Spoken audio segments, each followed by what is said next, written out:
आदाब, आप सभी का इस्तकबाल है हमारे खास प्रोग्राम हेलो परवाज में और मैं हूं आपके साथ तरन्नुम अली। हवाई आलूदगी यानी एयर पोल्यूशन का असर न सिर्फ हमारे दिल, दिमाग और फेफड़ों पर हो रहा है बल्कि हमारी जिल्द पर भी इसका असर दिखाई दे रहा है। धुआं, धूल, मिट्टी और हवा में भरी गंदगी हमारी जिल्द को कई तरह से नुकसान पहुंचा रही है। आज बात करेंगे कैसे हवाई आलूदगी के असर से स्किन को बचाएं और इस पर बात करने के लिए हमारे साथ हैं skin specialist doctor Shahla Agarwal. आपका इस्तकबाल है हमारे इस प्रोग्राम में। शुक्रिया। नाज़रीन, आप भी हमारे इस प्रोग्राम में शामिल हो सकते हैं, हमसे सवाल पूछ सकते हैं। हमारे नंबर्स लगातार आपकी टीवी स्क्रीन पर फ्लैश हो रहे हैं। हमें इंतजार है आपके सवालों का। एयर पोल्यूशन के अलावा आप स्किन से जुड़ा भी कोई सवाल हमसे पूछ सकते हैं।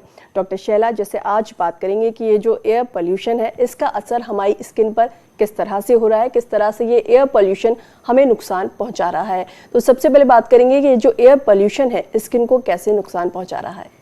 देखिए, जिल्द जो है आपकी स्किन जो है वही इसकी मार सबसे ज्यादा झेल रही है, या तो लंग्स, फेफड़े या फिर स्किन, क्योंकि जो भी है वो ऊपर ही रह जाता है। हो ये रहा है कि एटमॉस्फेयर में जितनी भी गैसेस हैं, कार्बन डाइऑक्साइड है, सल्फर डाइऑक्साइड है, नाइट्रस ऑक्साइड है, जो नॉर्मल रहती हैं यहाँ पर उनका वो निकल नहीं पा रही हैं, तो सब कुछ एक लेयर पे वहीं के वहीं रह रही हैं। और जब वो गैसेस की तादाद, जो मात्रा है वो एटमॉस्फेयर में बढ़ जाती है तो वो आपकी स्किन पे जो नॉर्मल आपके ऑयल्स हैं उसमें डिसॉल्व होने लगती हैं। जब वो डिसॉल्व होने लगती हैं तो उनका कांटेक्ट टाइम बढ़ जाता है। ये सब बातें बहुत जरूरी हैं, क्योंकि जब हम बात करेंगे बचाने की, तो अगर आपको पता है कि कैसे वो पोल्यूशन आपको इफेक्ट कर रहा है, तो अगर आप उसको ना अपनी स्किन के कांटेक्ट में आने दें और साफ कर दें तो काफी हद तक पोल्यूशन का इफेक्ट आप कम कर सकते हैं। लेकिन कांटेक्ट में कैसे ना आए, कैसे बचें, क्या करें?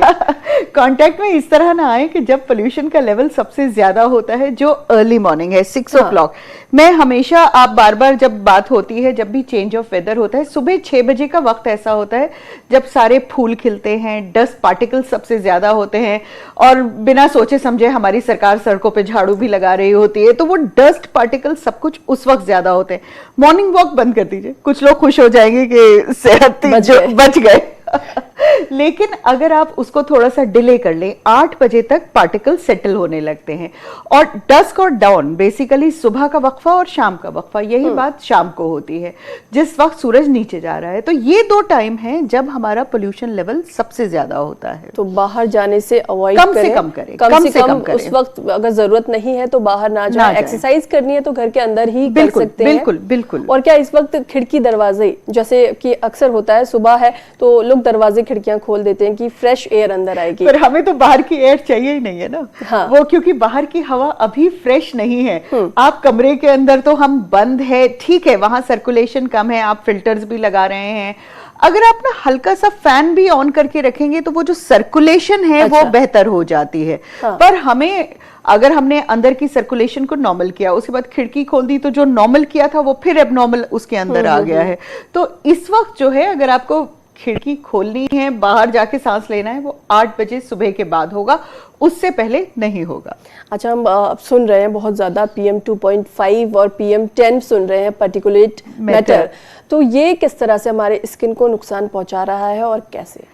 पार्टिकुलेट मैटर ही है, जो पार्टिकुलेट मैटर था जो हवा का हिस्सा था, वो हवा का हिस्सा था, पर अब उसकी मात्रा, उसकी क्वांटिटी इतनी ज्यादा बढ़ गई है कि वो स्किन के ऊपर जो हमारे नॉर्मल ऑयल्स हैं उसमें घुल के स्किन के कांटेक्ट में आने लगा है। तो आप जो है उसको कम नहीं कर सकते हैं, पर अपनी स्किन के कांटेक्ट को कम कर सकते हैं। दूसरा, स्किन के कांटेक्ट में आ रहा है, इसका मतलब है कि आपकी स्किन को इरिटेबल कर रहा है, सेंसिटिव कर रहा है। लेकिन अगर आपने उसे सही टाइम से नहीं हटाया तो फिर वो अंदर जाएगा। जब वो अंदर जाएगा तो long term effects of pollution आपको नजर आने लगेंगे। जी, बहुत सारे लोगों की स्किन जो होती है बहुत ज़्यादा सेंसिटिव होती है, किसी भी चीज़ से कुछ भी उनको प्रॉब्लम होने लगती है। तो जिन लोगों की सेंसिटिव स्किन है उन लोगों को और क्या क्या प्रॉब्लम्स हो सकती हैं?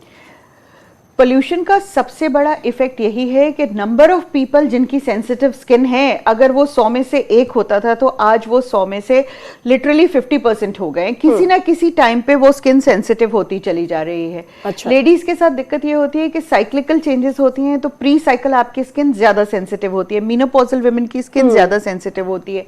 मेन के साथ फायदा ये है कि जिल्द थोड़ी सी मोटी होती है और ऊपर से आपने दाढ़ी जो है वो स्किन को काफी हद तक कवर कर लेती है, तो उतनी सेंसिटिविटी नहीं होती है। तो सेंसिटिविटी आपकी अगर नहीं है और अगर आप ध्यान नहीं दे रहे हैं तो हो सकती है, because sensitive skin is a type of skin जिसकी नॉर्मल ऑयली ड्राई, लोग हमेशा सोचते हैं कि हमारी स्किन का टाइप है नॉर्मल ऑयली ड्राई, लेकिन आजकल जो हमारी स्किन टाइप हो गई है वो हो गई है sensitive, very sensitive, dry, extremely dry skin. तो अपनी जिल्द का थोड़ा सा ध्यान रखें ताकि आपकी कैटेगरी चेंज ना हो। अच्छा, इसके सिम्टम्स क्या हो सकते हैं? अगर पोल्यूशन का असर कुछ हो रहा है जिल्द पर तो क्या क्या हमें सिम्टम्स दिखाई देंगे? सबसे पहले तो जो आपको परेशान करेगा वो है जलन। अच्छा। उसको इचिंग भी नहीं बोलते हैं, खारिश नहीं होती है, लेकिन एक यू फील के कुछ जैसे रेंग रहा है या कांटे जैसे चुभ रहे हैं। तो वहां पर जब आप उसको हाथ लगाते हैं स्किन को तो आप और ज्यादा इरिटेट कर रहे हैं। दूसरी चीज जो नजर आती है कि वो आप कुछ भी लगा लें आपकी स्किन ड्राई ही नजर आती है। उसके बाद रेडनेस शुरू हो जाती है। रेडनेस का जो एरिया है इसको हम मेलर एरिया बोलते हैं, बटरफ्लाई एरिया, यहाँ पर हमें रेडनेस ज्यादा नजर आती है। स्किन की बात कर रहे हैं लेकिन आंखें भी लाल होने लगती हैं और जलने लगती हैं। लोगों के आंखों में भी जलन हो रही है इसकी वजह से। बिल्कुल जी। अच्छा, अगर चेहरे के अलावा बात करें, जैसे चेहरे पर तो है ही कि असर हो ही रहा है, लेकिन इसके अलावा क्या कुछ और बॉडी के पार्ट्स हैं जिन पर भी इसका असर है? जो भी कवर्ड नहीं है, माने जहां पर भी क्लॉथ कवर नहीं कर रहा है, वो हवा के जो कांटेक्ट में जो आ रहा है, विच मीन्स आपके हाथ, और हाथ की स्किन एक ऐसी है जिसमें प्रीमेच्योर एजिंग, मानी आपकी उम्र से ज्यादा आपकी स्किन की उम्र होने लगती है, उसका सबसे पहला इफेक्ट आपके हाथों पर आता है। उसके अलावा पैर। अब चेहरे की बात करते हैं तो चेहरा यहाँ तक नहीं है, पूरा गर्दन, पूरा पीछे, वो आपके। दूसरी चीज बाल, बिकॉज बाल जो है वो पोल्यूशन की वजह से बिल्कुल ड्राई होने लगे हैं। फिर वो इस वक्त बाल गिर नहीं रहे हैं, इस वक्त बाल टूट रहे हैं। तो जैसे कि आपने कहा कि चेहरे के अलावा जैसे हाथ, पैर और जो भी हिस्से खुले हुए हैं उस पर पोल्यूशन का असर हो रहा है, तो क्या करें? कुछ कवर्ड कपड़े पहने या हो सकता है तो कम से कम एक्सपोज करें? जी, किसी भी चीज को, चाहे वो चेंज ऑफ वेदर है, जब भी आपको कांटेक्ट इरिटेंट डर्मेटाइटिस होने का खतरा है। कांटेक्ट मतलब जो आपके कांटेक्ट में आएगा, इरिटेंट मतलब आपकी स्किन को इरिटेट करेगा, और डर्मेटाइटिस मींस स्किन की इरिटेशन। तो सबसे अच्छा तरीका यह है कांटेक्ट में नहीं आने दीजिए। 3/4 कपड़ा पहनिए, जूते ऐसे पहनिए कि वो कवर्ड रहें। कोशिश कीजिए कि अपनी स्किन के ऊपर एक आवरण, एक कवर लगा के बाहर निकले, और वो कवर एक बहुत ही आम सी चीज, वो है मॉइस्चराइजर। अगर आप एक मॉइस्चराइजर भी लगा लेते हैं तो आपकी स्किन के ऊपर एक कवर आ जाता है, ताकि जो भी गैसेस हैं वो कम से कम इरिटेट नहीं करेंगे। जी। जैसे अगर एयर पोल्यूशन की हम अभी की बात करें तो जिन लोगों की सेंसिटिव स्किन है उस पर कुछ असर दिखाई दे रहा है, कुछ कुछ चीज़ें पता चल रही हैं कि आंखों में जलन है, इचिंग है, रेडनेस है, लेकिन अगर इसके अलावा हम बात करें लॉन्ग टर्म इफेक्ट्स की तो क्या क्या हो सकते हैं? लॉन्ग टर्म इफेक्ट जो सबसे जरूरी है और सबसे शायद आपको पता भी नहीं लगेगा, शायद हम दिल्ली वाले आज से 10 साल बाद 20 साल ऊपर लगेंगे, वो है प्रीमेच्योर एजिंग। अच्छा। पोल्यूशन की जो गैसेस हैं जब वो डिसॉल्व होके स्किन के अंदर जज्ब होती हैं, एब्जॉर्ब होती हैं, they go to a deeper level, वो डर्मिस के लेवल तक जाती हैं, और वहां पर जो इलास्टिन की फाइबर्स है, इलास्टिन वो चीज है जो हमारी स्किन को टॉट रखती है, मतलब उसको ढलकने नहीं देती है, तो वो इलास्टिन फाइबर्स टूटने लगती हैं, और जब वो फाइबर्स टूटने लगती हैं तो प्रीमेच्योर एजिंग, जिसका सबसे पहला साइन है रिंकल्स, फाइन लाइन। जरूरी नहीं है कि वो बहुत गहरी झुर्रियां होंगी, और सेंसिटिव स्किन वाले लोगों को भी ये प्रॉब्लम रहती है कि उनकी स्किन पे, खासकर आंखों के करीब, खासकर चेहरे, जहां भी जो हमारे कॉर्नर्स ऑफ द आईज हैं, कॉर्नर ऑफ द माउथ है, वहां पर ड्राइनेस की लकीरें नजर आने लगती हैं, जिसको बचाने के लिए भी फिर मॉइस्चराइजर की जरूरत पड़ती है। तो अगर आप पहले से ही उसको कर लें तो एजिंग को दूर रख सकते हैं। जी। वक्त से पहले तो कोई भी बूढ़ा नहीं होना चाहता, वक्त में भी नहीं होना चाहते, तो कैसे इससे डील करें? देखिए, अपने आप को अंदर से और बाहर से स्ट्रांग रखना है। अंदर से स्ट्रांग रखने का मतलब है कि आपकी इम्यूनिटी, लड़ने की ताकत बहुत अच्छी होनी चाहिए।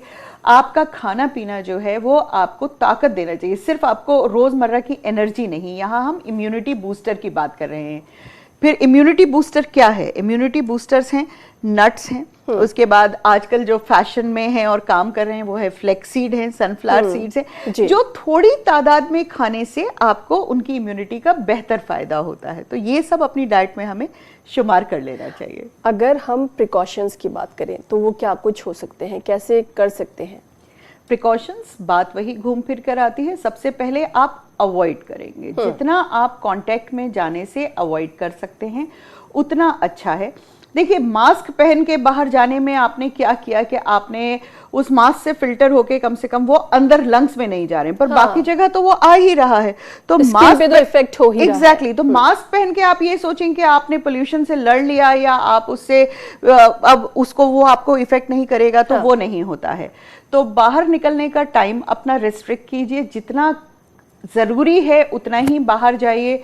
जब बाहर जाएं तो अपनी स्किन पे एक cover which is a plain moisturiser वो लगा के जाइए। जब आप बाहर से अंदर आते हैं तो आप ये सोचिए कि आप बाहर से क्या क्या लेके आए। धूल मिट्टी तो नजर आती है, पोल्यूशन तो नजर नहीं आता है, लेकिन एक अच्छे से फेस वॉश से फेस को धोइए, हाथ को धोइए, जो भी हमारे ओपन एरियाज हैं। उसके बाद सुखा के दोबारा मॉइस्चराइजर लगाइए। देखिए, अगर आप स्किन पे मेहनत नहीं करेंगे तो वो आपको लॉन्ग टर्म में बहुत ज्यादा नुकसान करने वाला जी। और भी बात करेंगे प्रिकॉशंस पर, लेकिन एक कॉलर हमारे साथ जुड़ गए हैं। हेलो हेलो हेलो हेलो, अस्सलाम वालेकुम। जी वालेकुम सलाम, बताएं क्या सवाल है आपका? जी मैम, मैं कश्मीर से बोल रही हूँ। जी मैम, मेरे फेस पे जो है ना डार्क स्पॉट्स निकलते हैं, बहुत ज्यादा निकलते हैं। अच्छा। लाइक मतलब 6th स्टैंडर्ड से निकलते हैं। आज मैं हूँ फर्स्ट ईयर में हूँ मैं आज। अच्छा। तो कभी कम होते हैं, कभी ज्यादा होते हैं, और आज तो लिप्स पे और हैंड्स पे भी थोड़े थोड़े छोटे छोटे निकलने लगे हैं। देखिए, होता यह है कि डार्क स्पॉट ज्यादातर निकल के गायब नहीं होते हैं। ये जो होता है ये फ्रेकल्स, देखिए मैं टीवी पर आपकी बात से ये समझ नहीं पा रही हूँ कि वो किस तरह के स्पॉट्स हैं, क्योंकि ज्यादातर स्पॉट्स निकल के हल्के गहरे होते रहते हैं लेकिन गायब नहीं होते हैं, बिकॉज वो स्किन में जहां जहां पिगमेंटेशन है वहां पर वो ज्यादा पिगमेंट बनाते हैं और कम पिगमेंट बनाते हैं। मेरी सलाह यह है कि एक बार डर्मेटोलॉजिस्ट को, स्किन स्पेशलिस्ट को दिखा के कम से कम डायग्नोसिस बनवा लें, ताकि अगली बार जब हम बात करें तो हम उस डायग्नोसिस से आगे बात करें जी। यही प्रॉब्लम पोल्यूशन की वजह से भी होती है, बिकॉज स्किन जो है वो इतनी ड्राई हो रही है, खिंच रही है, और ड्राई स्किन जो है वो हमेशा डार्क होती है। देखिए, सर्दी में आते ही लोग बोलते हैं कि कलर थोड़ा सा डार्क लगने लगता है, या कोल्ड क्रीम लगा के ज्यादा डार्क लगने लगता है, बिकॉज होता यह है कि स्किन की पिगमेंटेशन वो स्प्रेड नहीं हो पाती है। तो हमें कोल्ड क्रीम की जरूरत नहीं है, हमें एक लोशन। फर्क है, क्रीम जो है वो आप हाथ पे, पैर पे, सब जगह लगा सकते हैं, लेकिन अगर आप फेस के ऊपर ज्यादा क्रीमी चीज लगाएंगे वो अंदर ही नहीं जाएगी, वो बाहर रह जाएगी। तो इसीलिए हमेशा फेस क्रीम्स भी आपने देखा होगा थोड़ी सी पतली होती हैं, बहुत थिक नहीं होती हैं, क्योंकि हमें अंदर से उसको मॉइस्चराइज करना है, सिर्फ ऊपर से एक लेयर लगा के अंदर की जो लेयर्स है वहां तक पहुंच जाए। जी, और कोई भी चीज अगर आप लगा रहे हैं, जब तक वो वहां नहीं पहुंच रही है जहां उससे काम करना है, तो फिर उसको लगाने का कोई फायदा नहीं है। आप जिस तरह से बता रही थी कि क्या क्या प्रिकॉशंस हो सकते हैं, वहीं अगर बालों की बात करूं तो क्या बाहर जाते टाइम कोई स्कार्फ या कुछ इस तरह का कवर कर सकते हैं? बिल्कुल बिल्कुल, स्कार्फ कवर करना बहुत फायदेमंद होता है, क्योंकि और दूसरा जो है, जितने खुले बाल है, जैसे हम छोटे बाल वाले हैं तो वो तो खुले ही रहते हैं, लेकिन अगर आपके बाल लंबे हैं और अगर आप उनको बांध सकते हैं, क्योंकि जितना एरिया, देखिए ये तो जितना एरिया पोल्यूशन के इफेक्ट में आएगा उतना ही वो इफेक्ट करेगा।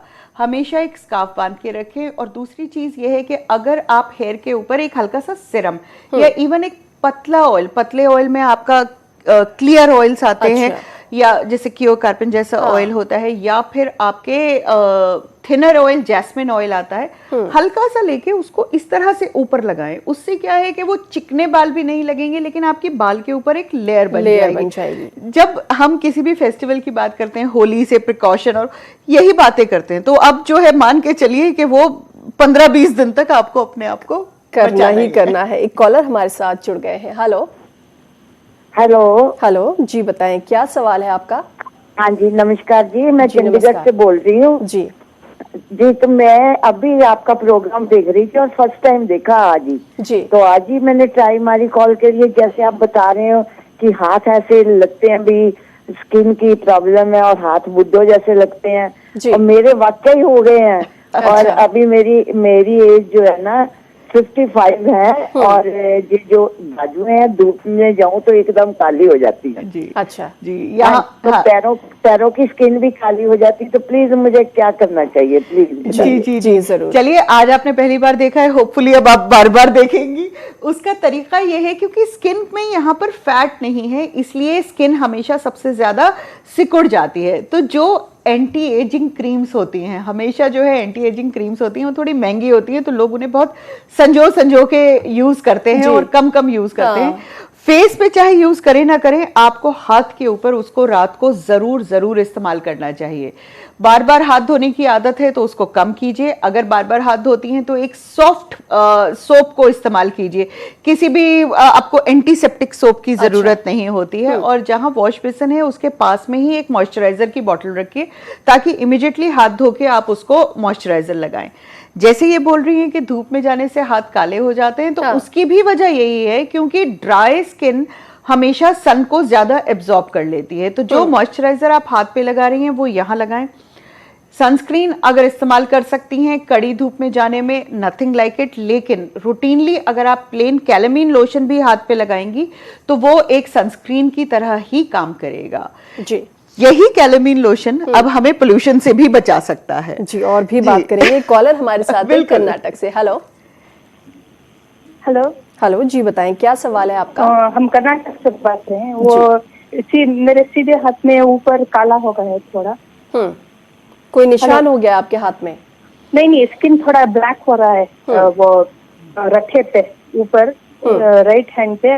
और मेरी बेटी को है ना आई लैशेस पे डैंड्रफ है, वो स्किन डॉक्टर को दिखाया, आई डॉक्टर को दिखाया, गया नहीं। ऑइंटमेंट लगाने से कम होता है, फिर रिपीट आ जाता है। जी देखिए, सबसे पहले मैं बेटी की बात करूंगी बिकॉज ये सीजन आगे डैंड्रफ का आने वाला है और हम बात उसी से कर रहे हैं।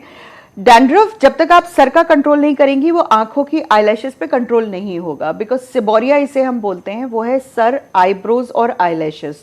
तो आपको regularly anti dandruff shampoo scalp पे, सर पे इस्तेमाल करना है। आईलैश के लिए आप अगर सिर्फ एक बादाम ऑयल, कोकोनट ऑयल भी रूटीनली यूज करेंगे तो वो ड्राइनेस वहां नहीं आएगी। लेकिन ये सब चीजें कंट्रोल होती हैं, खत्म नहीं होती हैं, बिकॉज ये स्किन टाइप है। तो अगर आपकी स्किन ज्यादा एक्सफोलिएट कर रही है और निकल रही है तो आपको उसका ध्यान करना पड़ेगा, कहीं ना कहीं कंट्रोल में रखना पड़ेगा। मतलब ऐसा नहीं होता, ऑल और नन नहीं है कि भाई आज हमने लगा लिया अब फिर ये ठीक नहीं हो रहा। नहीं, आपको हफ्ते में एक बार लगाना पड़ेगा।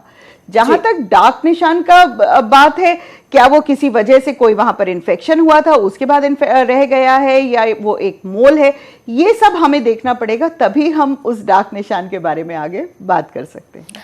जहाँ तक एयर पोल्यूशन की बात है, वो तो घर के अंदर हम आने से रोक नहीं सकते, लेकिन क्या कुछ घर में हम ऐसा कर सकते हैं, साफ सफाई में या कुछ चीज़ों में बदलाव कर सकते हैं जिससे थोड़ा बहुत हम बच सके? जी, हिंदुस्तान में एज सच डस्ट बहुत ज्यादा है, हम एक ट्रॉपिकल कंट्री हैं, तो अगर आपके घर में कार्पेट्स हैं या थिकर पर्दे हैं, एक बार उन्हें उतार के धुलवा लीजिए, क्योंकि वो जो पुराना डस्ट है वो भी इस डस्ट को ऐड कर रहा है। सो फॉर्चुनेटली वो दिवाली जाती है तो कहीं ना कहीं घर की सफाई में ये सब होता है, लेकिन अगर आपने नहीं किया है तो वो कीजिए। कार्पेट्स अगर आपके घर में है तो प्लीज उन्हें रोल करके रख दीजिए, बिकॉज कार्पेट जो है वो डस्ट को गैदर करता है। झाड़ू और पोंछा, गीले पानी का पोंछा दिन में 2-3 बार होगा। हल्का पंखा आपको चला के रखना है। एसी अगर आप, क्योंकि अब एयर कंडीशनर की जरूरत नहीं है, लेकिन एयर कंडीशनर के अंदर एक फिल्टर होता है, तो उस फिल्टर को साफ कीजिए। सबसे पहली बात यह कि एयर कंडीशनर के अब इस वक्त हम ठंडे के लिए नहीं, उसको फिल्ट्रेशन की तरह यूज कर रहे हैं। फिल्टर हर हफ्ते साफ कीजिए और उसको 27-28 डिग्री टेम्परेचर पे चलाइए, तो वो काफी हद तक आपका जो डस्ट पार्टिकल्स हैं उसको कंट्रोल कर लेता है। काफी हद तक जो हमारा घर है वो पोल्यूशन से साफ कर देगा। अच्छा, अब जैसे कि सर्दियां आ रही हैं और हम हमेशा जब भी सनस्क्रीन की बात करते हैं तो बात यही करते हैं कि गर्मियों में लगाना चाहिए क्योंकि तेज़ धूप होती है। अब इस वक्त उसकी ज़रूरत नहीं होती, तो अभी जिस तरह का मौसम है, जिस तरह से आप देख रही हैं कि एयर पोल्यूशन भी बहुत ज़्यादा है, तो क्या इसकी ज़रूरत है? सनस्क्रीन को इस वक्त हम अल्ट्रावायलेट ए और बी की बजाय अगर हम एक पोल्यूशन प्रोटेक्टेंट की तरह यूज करेंगे, उसका दूसरा यूज कर सकते हैं। देखिए, सनस्क्रीन क्या कर रही है कि एक लेयर बना रही है आपकी स्किन के ऊपर। वही हम आपसे बार बार बात कर रहे हैं कि एक लेयर बनाइए, एक लेयर बनाइए। तो अगर आप वो लेयर बना लेते हैं तो जो सन है, अल्ट्रावायलेट ए और अल्ट्रावायलेट बी, सर्दी और गर्मी में फर्क ए और बी का नहीं होता है, फर्क इंफ्रारेड का होता है। वो जो गर्माहट है धूप में वो कम हो जाती है, पर यूवीए और यूवीबी नहीं कम होता है। हाँ, पोल्यूशन में और क्लाउड कवर जब हमारा आ रहा है तो यूवीए यूवीबी थोड़ी सी कम हो गई है, पर वो जितनी भी आ रही है वो बहुत ही छन के आ रही है। अच्छा। तो उसका जो नंबर है वो कम हो सकता है, पर उसकी इंटेंसिटी कम नहीं हुई है। तो आज तो फायदा ये है कि आप एक मॉइस्चराइजर की तरह सनस्क्रीन का इस्तेमाल करें। दिक्कत ये है कि सनस्क्रीन कोई भी हो वो 2 घंटे से ज्यादा काम नहीं करती है। अच्छा, तो इसके लिए क्या करें? उसके लिए बैग में रखिए और साथ में एक वेट वाइप रखिए, नॉर्मल बेबी वेट वाइप, क्योंकि अगर आप बाहर निकले हुए हैं, धूल मिट्टी आपके चेहरे पे, उसकी सेकंड लेयर आपने लगा ली तो आपने तो उस धूल मिट्टी को और अंदर कर दिया। तो वेट क्लीन करना पहले जरूरी है। बिल्कुल। और वेट वाइप्स जो हैं, जो बाजार में वेट वाइप्स मिलती हैं, वो कहीं ना कहीं खुशबू और अल्कोहल कंटेंट होता है। तो बेबी वेट वाइप्स जो बेबीज के लिए आती हैं उसका इस्तेमाल बिल्कुल, क्योंकि वो बिल्कुल ब्लैंड होती हैं। उससे चेहरा साफ कीजिए, उसके बाद एक मॉइस्चराइजर या सनस्क्रीन लगाइए, काफी हद तक आप अपने आप को बचा लेंगे। जी, जैसे अभी आप जहां भी सुन रही होंगी या खबरों में देख रही होंगी, हर जगह पोल्यूशन पोल्यूशन वही आपको सुनाई दे रहा होगा। तो ये जो पोल्यूशन है इसको कम कैसे करें? क्या प्लांट्स इसमें कुछ मदद कर सकते हैं? बिल्कुल।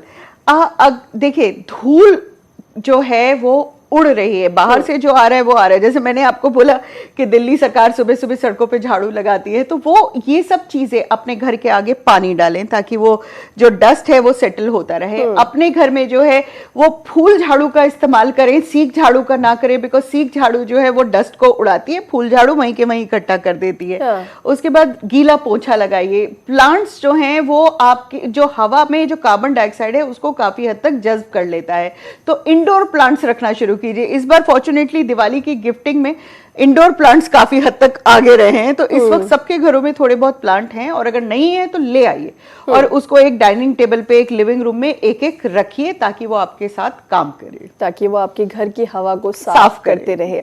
अच्छा, स्किन केयर की बात करें तो किस तरह का हो स्किन केयर ताकि हम इस पोल्यूशन से बचें, जो पोल्यूशन से डील कर सके?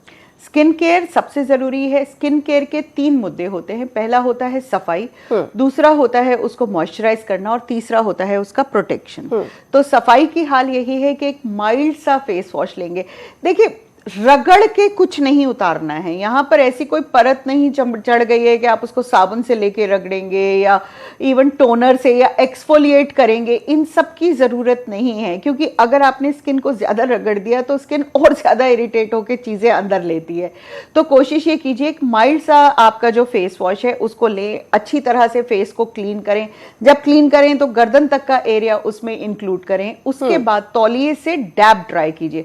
इस तरह अगर आप उसको रगड़ देते हैं ना, क्या है, पोर्स हैं स्किन के अंदर, जितनी रगड़ाई करेंगे वो पोर्स उतने ही खुलते चले जाएंगे। तो उसको डैब ड्राई कीजिए। हल्का सा एक मॉइस्चराइजर लेके पहले हाथ पे लगाइए और उसको चेहरे पे लगाइए। ये सब अगर आप कर रहे हैं तो आप अपनी स्किन को जो बाहर से आप लेके आए हैं उससे बचा रहे हैं बेसिकली। जैसे कि पोर्स पे अगर डस्ट जमा हो जाती है तो उसके लिए लोग स्टीम करते हैं। हाँ। तो क्या वो भी कर सकते हैं? स्टीम का मौसम नहीं है, बिकॉज स्टीम करते ही पोर्स खुलने लगते हैं, तो जो डस्ट बाहर थी वो और अंदर जाने लगेगी। तो ये वक्त अभी स्टीम का नहीं है, बल्कि कोल्ड कंप्रेशन अगर कर सकते हैं तो जैसे तौलिए को ठंडे पानी में। पर प्रॉब्लम क्या है कि ये मौसम ऐसा है कि अगर ठंडा पानी लगाएंगे तो नजला हो जाएगा, तो सिर्फ सफाई कर लीजिए, वो ज्यादा जरूरी है। जी। अच्छा, जैसे बात करें कि आपने सनस्क्रीन के बारे में बताया, वहीं पर बहुत सारे लोग फाउंडेशन का इस्तेमाल करते हैं, लेकिन वो एक मेकअप लोग समझते हैं कि मेकअप करके घर से बाहर निकल रहे हैं। तो आप बताएं, क्या ये सही है कि अगर ये जिस तरह का मौसम है इसमें फाउंडेशन लगाकर निकले?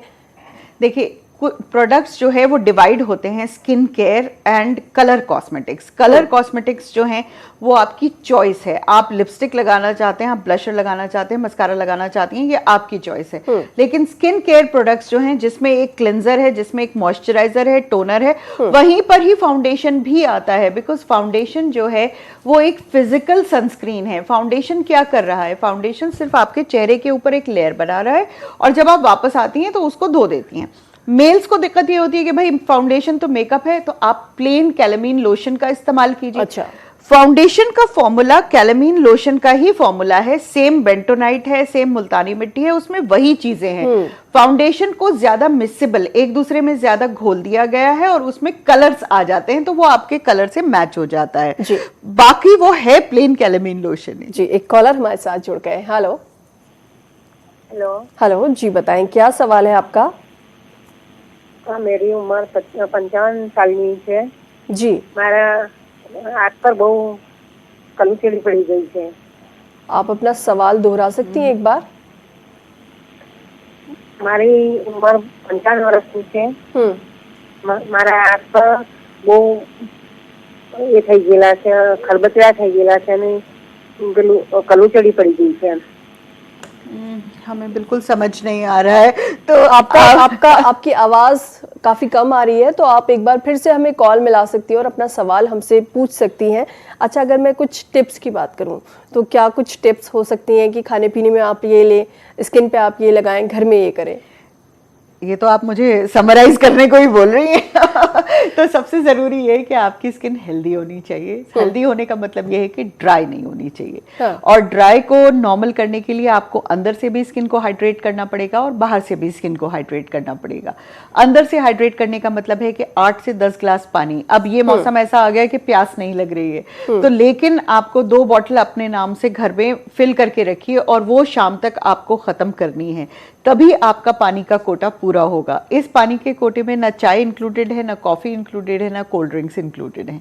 जब आपकी स्किन हाइड्रेटेड रहेगी तो उसका जो काम है, उसका काम है प्रोटेक्शन, वो अच्छे से करेगी। अगर आपकी स्किन ड्राई रहेगी, अगर आपके लिप्स क्रैक्ड हैं, अगर आपकी स्किन में झाइयां आने लगी हैं, तो ये सब ड्राइनेस की वजह है। तो पहली चीज अपने आप को अंदर से अच्छी तरह हाइड्रेट कर लीजिए, बिल्कुल। फिर उसके बाद जो आपके हम इम्यून बूस्टिंग प्रोडक्ट्स जो बोल रहे हैं कि आप नट्स खाइए, सीड्स खाइए, हल्दी अगर आप ले सकते हैं वो लीजिए। आजकल हमारे पास हल्दी वाला जो पिगमेंट होता है कर्क्यूमिन, उसकी टैबलेट्स मिल रही हैं, बिकॉज हल्दी ऐसे लेके खाना पॉसिबल नहीं होता, तो वो ली जा सकती है। बिल्कुल, तो कर्क्यूमिन जो है वो बहुत अच्छा एंटीऑक्सीडेंट है, तो टैबलेट की फॉर्म में खाना थोड़ा सा आसान हो जाता है। और उसके बाद जो बाहर से, जब बाहर जा रहे हैं तो अपने आप को बचा के जाइए, जब अंदर आ रहे हैं तो जो बाहर से लेके आए हैं उसको अच्छी तरह साफ कीजिए।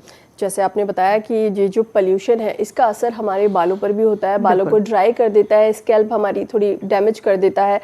तो आपने ये भी बताया कि आप स्कार्फ पहन सकते हैं और कुछ ऑयल लगा सकते हैं, लाइट ऑयल्स। अगर इसके बारे में बात करूं और ये पूछूं कि अगर कोई जानना चाहे कि किस तरह का शैम्पू इस्तेमाल कर सकते हैं या लगातार कुछ दिनों के गैप में मालिश कर सकते हैं सिर पर? देखिए, शैम्पू आइडियली अगर आपका एक्टिव लाइफस्टाइल है, माने आप बाहर हवा में ज्यादा देर तक रहते हैं, तो आपको रूटीनली रेगुलरली शैम्पू करना चाहिए। समहाउ द अदर हिंदुस्तान में रोज शैम्पू करने की बात सुनते ही लोगों को टेंशन हो जाती है कि बाल गिरने लगेंगे और ज्यादा शैम्पू है। शैम्पू सिर्फ एक क्लिनजिंग प्रोडक्ट है। सोप जब था, जब सोप से अगर बाल धो रहे थे तो बालों में एक रेशा रह जाता था, इसलिए शैम्पू की इजाद हुई।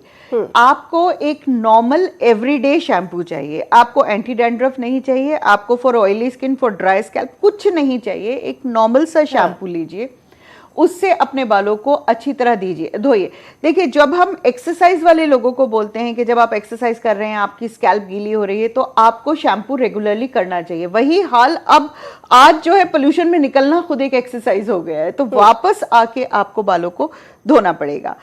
अगर आपको लग रहा है बाल धोने के बाद आपने बालों में उंगली की और आपकी उंगली अटक रही है, इसका मतलब है कि आपके बाल ड्राई हो रहे हैं। बालों को कहीं ना कहीं क्लीन रखना बहुत ज्यादा जरूरी है। डॉक्टर शैला, आप हमारे स्टूडियो में आई, तमाम कॉलर्स के सवालों के जवाब आपने दिए। उम्मीद है कि जो हमारे व्यूअर्स हैं वो इसका फायदा जरूर उठाएंगे। आपका यहाँ आने के लिए बहुत बहुत शुक्रिया। Thank you.